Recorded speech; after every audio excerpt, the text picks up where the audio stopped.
माजी आमदार शरद सोनवणे वारंवार पत्रकारांना टार्गेट करतात. पत्रकारांनी काय त्यांचं घोडं मारलंय अजूनही माहित नाही. त्यांनी स्पष्ट होऊन सांगा कोणत्या बातमीमुळे त्यांना त्रास झाला. आता अतुल बेनके यांनी सांगितलं का मी डुडी यांशी बोललो आणि डुडी यांनी अतुल बेनकेंना असं सांगितलं की आपण ती सुनावणी रद्द करतोय किंवा करूया. तीच बातमी जर एखाद्या पत्रकाराने केली असेल तर यांना अडचण व्हायचं कारण काय.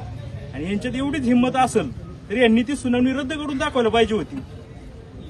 असं न करता तिथं आदिवासी बांधवांच्या पुढे एक सांगायचं आणि ते म्हणतात मला प्रकल्पच माहित नाही. मग आमदारकीचा उपयोग काय आपला. तिकडे एक बोलायचं, जिल्हाधिकारी कार्यालयामध्ये एक बोलायचं. आणि एखाद्या समजा पत्रकाराने एक बातमी केली, त्यांना राग काय आहे का त्या अतुल बेनकेंनी त्यांच्यावर काहीतरी पैशांचा आरोप केला. आता ते त्यांना ते माध्यमांसमोर काय मांडता येत नाही कारण की त्यांचं म्हणणे का सगळे माध्यम बोगस आहे, धंदेखोर आहेत. मग यांच्याकडून मग हे यांना जर माध्यम समजा दाखवत नसतील तर मग काहीतरी एखाद्या पत्रकाराची काहीतरी चुकी काय नसलेली दाखवायची, काढायची आणि तीच उपस्थित करायची. आणि झाले असं का हळूहळू त्यांना इतकं ते सत्तेचे हे झालेलं आहे. आमदार झाल्यापासून ते वेगळ्याच आयुर्भावात वागतात. आमदार नसल्याच्या नंतर जमिनीवर असतात आणि आमदार खुर्ची भेटल्याच्या नंतर असं काय होतं त्यांना का ते डायरेक्ट ढागामध्येच जातात. आता खरं तर हे सगळं जे झालंय वाणी साहेबांना जरी टार्गेट करतायत ते समजा बोलतायत, परंतु त्यांचे शब्द पहा ते इतर सर्व पत्रकारांना देखील अपमानित वारंवार करत आलेले आहे. तर त्यांचे कार्यकर्ते एखाद्या पत्रकाराला असताना तुमच्याबद्दल नाही अमक्याबद्दल बोललंय असं वेगवेगळ्याचं गैरसमज निर्माण करून देत आहेत. परंतु शरद सोनवणे यांना विनंती आहे का त्यांनी आमदार त्यांना जनतेने कशासाठी निवडून दिलेलं आहे ते काम करावा.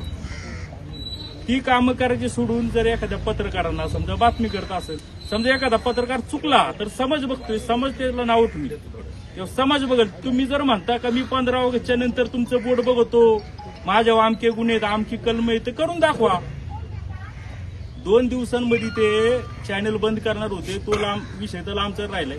नुसतं घोषणा करायचा आणि मला विचारायचं म्हणजे ही कोणती हुकुमशाही आहे. कोणती बातमी करायची समजा रस्त्यावर खड्डा पडलाय तर यांचं अपेक्षा काय तर मला विचारायचं आणि मग बातमी करायची, असं चालणार नाही. तर वाणी साहेबांना जे काही घडले त्याच्याबाबत आम्ही सगळे पत्रकार वाणी साहेबांच्या सोबत आहोत. आणि शरद सोनवणे यांना देखील इशारा असा राहील तर त्यांनी त्यांचं तोंड सांभाळून बोलावं कारण की कुणी ऐकून घ्यायला मोकळा नाही, कुणी तुमच्या खाली कांडा नाहीये. त्यामुळं उद्या समजा तुम्ही बोलले तर चोख प्रत्युत्तर त्याच सभेमध्ये दिलं जाईल. जे होईल ते होईल. पत्रकार म्हणून आम्ही एक लिमिट पाळतो. याचा अर्थ नाही तुम्ही काय बी आरोप करणार आमच्यावर. तुम्ही आमदार झाले म्हणून तुम्ही काही तालुक्याची बाब बोलत नाही. त्यामुळं आमची विनंती आहे आमदार साहेबांना, आम्ही साहेब म्हणतोय, उद्या तुम्ही आता वारंवार आमची इज्जत काढताय. एक लिमिट असतं. एक लिमिट जर वाया गेल्याच्या नंतर आम्ही देखील बघणार नाही का तुम्ही जुन्नर तालुक्याचे आमदार आहे म्हणून.